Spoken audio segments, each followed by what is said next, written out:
Avoir un toit au-dessus de la tête, ça peut sembler acquis pour la plupart des gens. Mais un logement de qualité, c'est bien plus que seulement un toit au-dessus de la tête. Au Canada, selon la loi sur la stratégie nationale sur le logement, toute personne a le droit d'avoir accès à un logement sécuritaire, abordable, habitable, accessible et culturellement adapté. Il est facile de prendre tout cela pour acquis. Pourtant, au Canada, c'est plus de 1,4 million de ménages qui n'ont pas accès à un logement de qualité. Certains sont carrément à la rue, alors que d'autres vivent plutôt dans un logement de taille non convenable, de qualité inadéquate ou inabordable ou bien instable. Selon l'Institut de la statistique du Québec, en 2020-2021, environ 0,8 % des personnes de 50 ans et plus avaient vécu une situation d'itinérance visible ou cachée au cours des 5 dernières années, ce qui correspond à environ 28 400 personnes. Le 1er juillet 2025, près de 1900 ménages se sont retrouvés à la rue, une augmentation de 17 % par rapport à l'année précédente. Alors que les autorités publiques ont complètement échoué à anticiper le problème, nous vivons, depuis plusieurs années, une véritable crise du logement aux répercussions nationales. Les prix dans l'immobilier ont explosé. Les loyers sont de moins en moins abordables et de plus en plus rares. L'itinérance s'est répandue. La crise touche les grandes villes, mais aussi les petites villes et les régions rurales du Québec. Histoire de toi, c'est une série documentaire qui s'intéresse aux nouvelles réalités du logement. Au fil des épisodes, nous allons tenter de comprendre comment la crise s'étend sur le territoire québécois, de quelle façon la ruralité et les petites localités sont touchées et comment les moins chanceux réussissent à survivre dans ce contexte.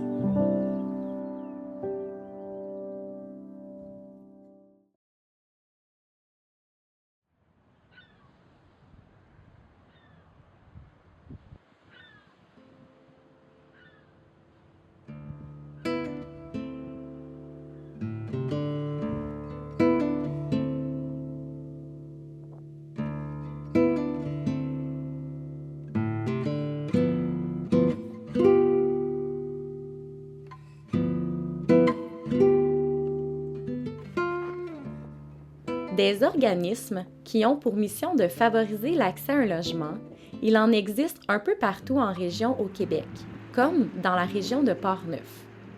À Donnacona, le 213 offre depuis 2022 des chambres à des personnes à risque d'itinérance. Annie Cyr a participé à la relance de cet organisme qui avait déjà eu pignon sur rue. Elle observe une hausse de la demande en hébergement dans Portneuf.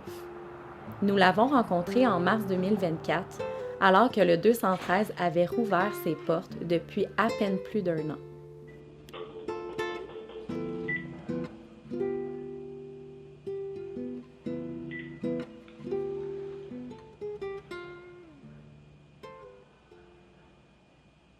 Le 213, c'est une maison de chambre avec animation communautaire pour les personnes qui sont à risque d'itinérance.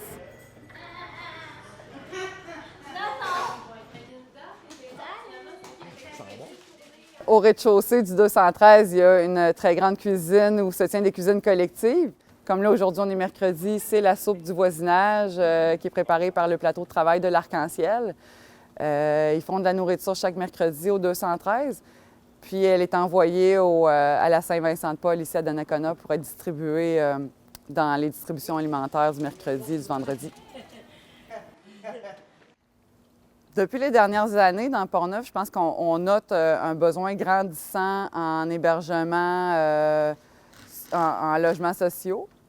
Le 213 répond à un besoin visiblement là, important parce qu'on est plein depuis plusieurs mois déjà et je vois que ça ne diminuera pas.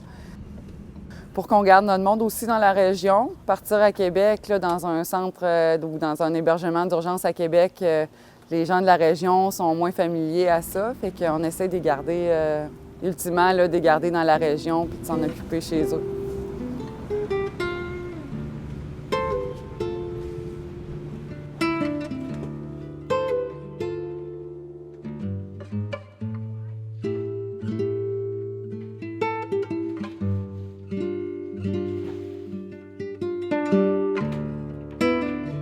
Moi, c'est Wina Martel, je suis la nouvelle coordonnatrice et accueil en itinérance de la région de Portneuf. Je suis rentrée le 5 février dernier. Le mandat commence par faire un portrait de la situation de l'itinérance dans la région, un portrait des trajectoires de services qui sont en place déjà en ce moment.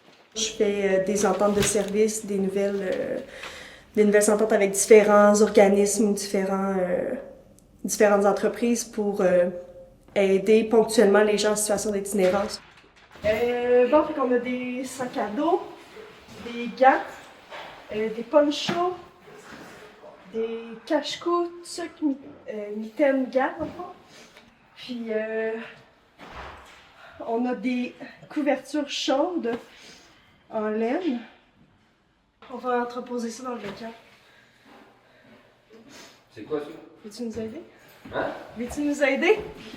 C'est des boîtes de sacs à dos puis de stock. Des tucs, des mitaines, des cache-coups, des choses comme ça qui vont être à donner aux personnes en situation d'itinérance.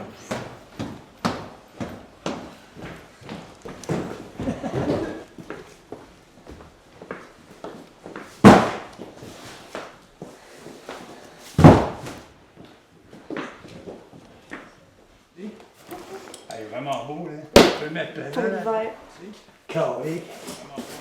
Viens, là, t'accroches les mousquetons, tu sais. On a 100 sacs. Fait qu'on va pouvoir distribuer ça sur 4 ans. Le projet est sur 4 ans. Puis, il est vraiment beau. Faites affaire avec Wina.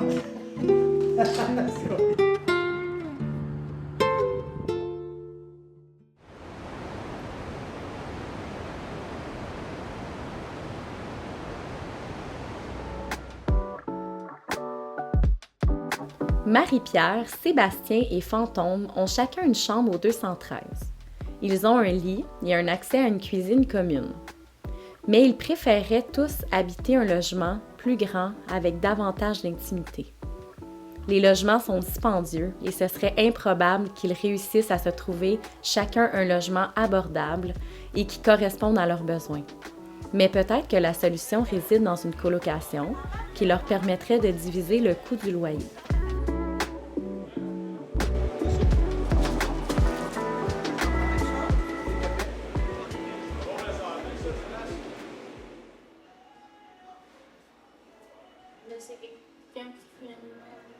Il en restait un à Saint-Marc, là. C'est celle qu'on aime pas bien, mais on va y aller pareil, tandis qu'on a un toile.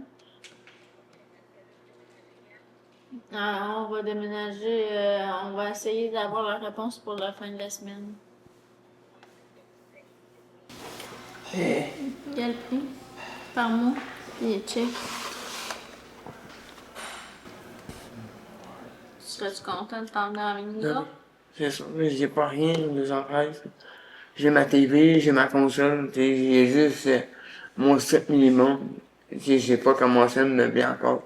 Mais tu sais, si on en vient d'une façon, moi je vais meubler l'appartement, c'est sûr. C'est sûr que je meuble l'appartement. Ma mère, elle va aller chercher des trucs à ressourcerie. Ma mère, elle va nous en donner aussi. Mon ami Yoli, il est prêt à nous donner des affaires aussi. Tu sais, on va tout meubler, là. J'ai 19 ans, je viens d'arriver à Québec. Je connais rien de la rue, je connais rien de ce monde-là. Et j'ai mangé mon premier coup de poing d'en face, à 19 ans. J'ai tellement resté bête que le lendemain, ma façon de voir, ma façon d'agir, ma façon de regarder le monde, ma façon de juger avait tout pris le bord. Et j'ai pu jamais manger un coup de poing à la face en 17 ans. C'est que là, faut que tu t'adaptes à la rue. Faut que tu t'adaptes à savoir qu'est-ce que tu vas faire. Plus en plus que tu avances, c'est une nouvelle adaptation. Parce que là, faut que tu te manges, faut que tu te laves, faut que tu te loges, faut que tu essaies d'avoir un pied carré pour savoir qu'est-ce que tu vas faire de tes journées. Parce que de plus en plus que tu vis dans la rue, de plus en plus que là, la chimie Puis la façon que tu vas vivre, faut qu'elle prenne un 360 degrés. De plus en plus que t'avances, tu rencontres des nouvelles personnes que complètement y a pas la même façon que toi, tu vois. Les santé mentale est beaucoup plus extrême dans la rue que tu vas en avoir des organismes. Puis, c'est ça qui est plus dur avec moi, parce que à chaque fois que je réussis à bâtir de quoi, paf, ça finit tout le temps que je me ramasse tout seul. Tout seul dans le calice de silence. On va essayer de changer ça, mon homme. Je sais pas quoi faire. Je sais pas quoi faire pour ma meilleure place où ce que j'ai trouvé. C'est dans la rue.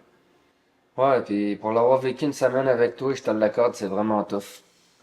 T'as toutes sortes de personnalités, comme tu dis, qui ont pas la même mentalité que la tienne, pis faut que tu t'habitues à leur monde, puis moi, ce qui m'a vraiment dérangé dans mon enfance, c'est le sentiment d'être incompris. C'est ma pire souffrance.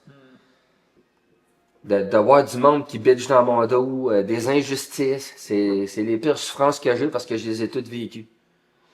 Ils m'ont envoyé à la Villa Saint-Léonard. J'ai été chanceux qu'il y ait une place que je sois accepté parce que sinon je passais la nuit au poste de police. Fait que je pars de là, je m'en vais à la Villa Saint-Léonard, à Saint-Raymond, j'apprends qu'on n'a pas le droit de consommer aucune drogue. Je fais comme, non, je t'offre pas là. J'appelle un ami, j'y demande, ta mère, elle me prendrait-tu temporairement? Le temps que je me trouve une place à aller rester, puis là, j'avais un intervenant de crise qui me suivait, parce que la police, ils ont appelé le 811 Option 2, puis ils m'ont attitré un intervenant de crise. Fait que cet intervenant-là, il m'a parlé du 213, ce qui faisait mon affaire, parce que ce que je vivais à l'autre place, c'était débile, là. C'était un peu comme dans la rue, ce que tu me contais.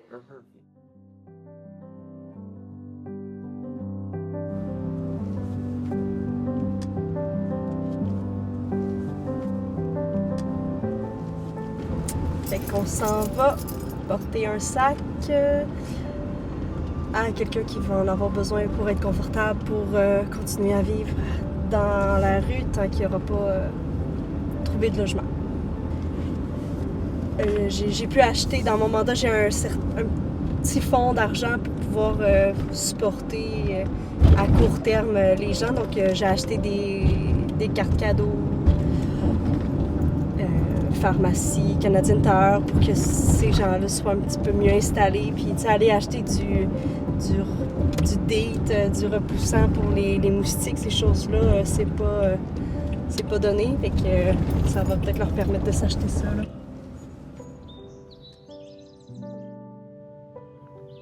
La coordonnatrice en itinérance, Wina Martel, explore le terrain de l'ancienne papeterie Abitibi-Bowater.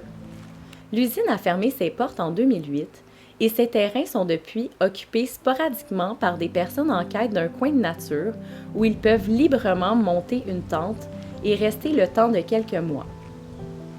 Même si cela ne relève pas directement de son mandat, Wina cherche à rencontrer sur le terrain des personnes vivant des situations d'itinérance pour leur offrir un peu d'aide et évaluer leurs besoins.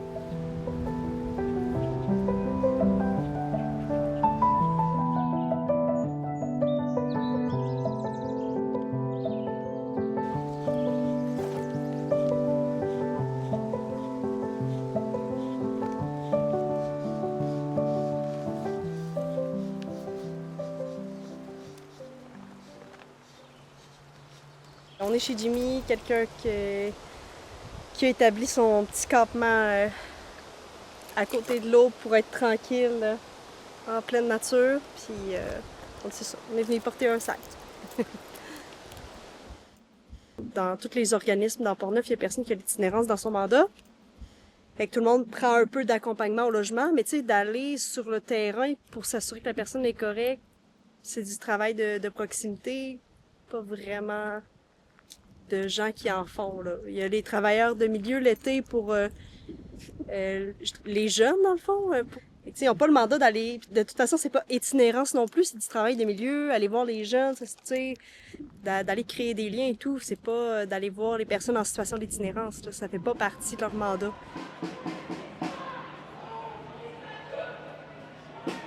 À Québec, ils ont beaucoup de services, mais ils ont quand même...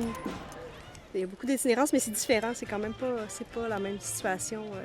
Déjà, il y a l'Aube-Rivière à 7 étages qui ont tous les volets. Tu sais, tu peux commencer par le dégrisement, la halte, où est-ce que tu peux aller te coucher juste pour te reposer. Puis après ça, plus tu montes les étages, plus que c'est du service de, tu sais, logement de transition, logement autonome. Ils ont tout. Ça, c'est super, mais il faut arrêter de leur envoyer du monde, puis il faut avoir nos ressources à nous, tu sais.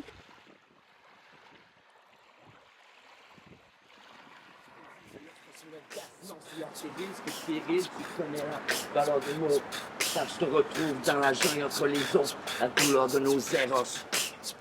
Vas-y, Jacko, Jacko!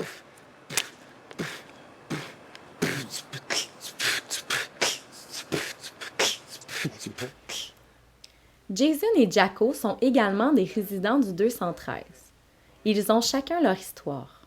Une histoire qui les a menés à Donnacona, une histoire dans laquelle ils tentent de se dépasser, d'être en paix et de se trouver un logement bien à eux.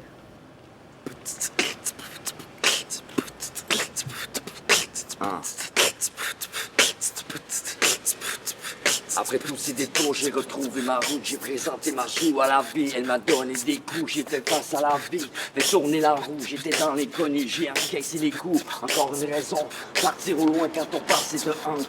Rien te retient, tu fais du mal aux gens. Tu n'es pas bien au final, tu t'en fais à toi-même, le moral en chute libre. Ne baisse pas la tête, n'écoute pas tous les dires de ceux qui veulent t'atteindre. Pas de demi-mesure, quand j'ai rempli mes sacs, tu ressens l'émotion sur l'échelle de Richter. En état de choc, je garde mon sang-froid. Si tu crois que j'ai peur, regarde bien mon visage. Yeah! Toi, Jason, tu te vois ici combien de temps, hein? Une couple de mois, mais tu sais, c'est ça. J'ai un petit gars de 10 ans, fait que c'est sûr que je vais probablement trouver essayer de me trouver un logement plus grand, mais tu sais, ça m'a pris 3 mois, tu sais, pour avoir une chambre ici. Fait que je dirais peut-être 3-4 mois si je suis chanceux. Sinon, ben, peut-être plus. J'ai encore pris des démarches pour travailler comme travailleur autonome ou sinon comme une nouvelle entreprise pour développer mes projets, créer mes revenus, créer mes dépenses, m'occuper de tout ça à l'aide des gens qui pourraient m'aider. Mais c'est beaucoup de sous, beaucoup de temps. Puis depuis 2017, c'est ça. Fait que là, j'ai pas le choix de m'organiser autrement pour générer des revenus. Fait que Ouais, man. Trop souvent, même, surtout en Afrique, là, je me suis fait voler en esti, man. Mais genre, ça, c'était là-bas. ouais, je suis né en Afrique, j'ai passé 21 ans là-bas. 20 ans, 20 ans. T'étais adulte quand t'es venu ici? Hein? Ouais, Tout le c'est changement. ça. Ouais, c'était une C'était grosse dépaysement, là. adaptation, là. Ouais. Surtout genre la langue, Ouais. puis le bouffe, là. C'est quoi la langue que tu parlais là-bas? Mais africains. Je demande pas beaucoup. Je veux un bon petit femme, une maison, un chat. Assez d'argent pour pas avoir des problèmes économiques, tu comprends? Puis genre, c'est ça mon gros rêve. Là. Juste d'être bien, puis d'être heureux. Là. Faut que je trouve mon bonheur, faut que je travaille pour sortir mes problèmes économiques que j'ai, la pauvreté puis tout. Tu comprends? Puis ça dépend tout sur moi, man. C'est juste ça qui se fait. C'est ça ton plan, là, c'est de trouver un appart. C'est ça. Si je pourrais avoir, dans le fond, un appartement subventionné qui m'aiderait à pouvoir payer moins cher, comme ici, mais plus grand pour que je puisse être avec mon fils, tu sais, qu'il y ait une chambre pour lui. Ben, si je pogne un logement comme ici, tu sais, subventionné, je vais peut-être payer 400-500$ pour un 4,5. Fait que ça, c'est déjà moins pire qu'à 900. Ouais, c'est ça. Je suis correct ici, genre, mais genre, c'est le monde. c'est les mauvais éléments qui font en sorte que mon expérience soit moins bonne. Tu comprends? Il y a des mauvais éléments qui gâchent tout pour moi. Fait que ouais, j'ai comme pas le choix de me chercher un appart, il y a trop de problèmes qui ramassent pour moi.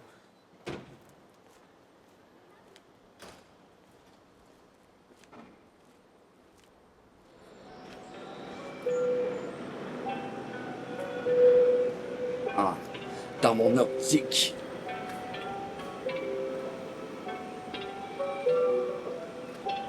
Songez. Dans mon optique, j'ai le cœur à vivre, j'ai connu la guerre, j'ai connu la faim, tu connais la suite, nul n'est prophète dans sa propre ville. Comment sortir de chez toi quand t'es pas bien dans ta propre vie? Sinon le boulot ça va, ok dis-moi ici où on vend la drogue. Je considère que le karma me fera pas de cadeau, j'anticipe tous les mouvements en silence. Je garde parole pour pas me faire prendre de cours, j'écoute les conseils de personne. Me fie qu'à mon instinct, je garde le cap pour faire face aux intempéries. Ne laisse personne derrière, sinon c'est à tes risques et périls. Tu connais la valeur des mots quand tu te retrouves dans le jungle entre les faux.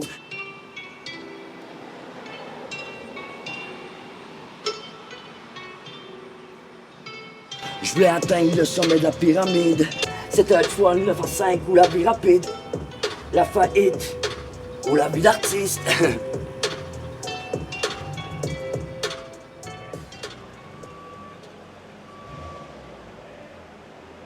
Dans mon optique, j'ai le cœur à vivre, j'ai connu la guerre, j'ai connu la faim, tu connais la suite, nul n'est prophète dans sa propre ville. Comment sortir de chez toi quand t'es pas bien dans ta propre vie? Nul n'est prophète dans sa propre vie. Comment sortir de chez toi quand t'es pas bien dans ta propre vie? Ben, tous les matins, se lever, puis sortir de chez soi quand ça va être un calvaire ou tu vas pas être bien avec toi-même. C'est ça que je veux dire par cette phrase-là. Toi, t'as-tu déjà senti de mal? Ouais. Là, c'est du passé pour toi ou t'sais? Ouais. Maintenant, ça va beaucoup mieux. J'ai travaillé sur moi-même. Je me suis entouré des bonnes personnes et des bonnes ressources. Pour au moins régler un problème.